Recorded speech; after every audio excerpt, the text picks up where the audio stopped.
Now, a charity is working to make the British countryside more welcoming with projects to boost access to some of the most picturesque parts of the south. National Landscapes, which maintains beauty spots across the country, want to make the spaces more inclusive for all backgrounds over the next decade. It comes as recent research documenting the experience of minority groups in rural spaces found issues of discrimination and exclusion. Nick Smith reports.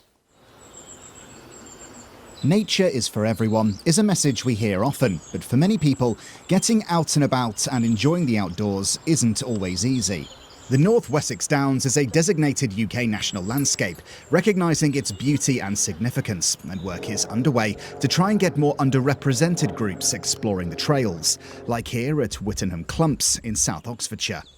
Socio and economic groups, it could be a long-term disability, and people who are on lower incomes, not having a car, not having access to transport to get to some of these locations. It might just be life experience and that feeling comfortable in a new space, in a different sort of environment. And the National Landscapes are trying to break down some of these barriers to help everybody, if they want to come and enjoy these beautiful spaces. For people that haven't had nature in their lives, there can be a lot of emotion around discovering how great it can be to be in nature. It can support us to feel safe, to feel accepted, to feel welcome. And we are part of nature, so not being connected means we're missing something of ourselves. So there's something really powerful for people to just take the time to acknowledge emotionally what does it mean to have not had nature in their lives. Beth Collier runs a charity aiming to reconnect people from non-white backgrounds with the countryside and feel more rooted in rural spaces to overcome an initial reluctance. If you are lucky enough to have had these kind of natural settings all of your life, it can be easy to overlook how for some people it's just not on their radar. It hasn't been part of their culture, the family culture, the community culture growing up.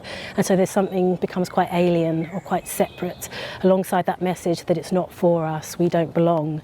Then nature can get screened out.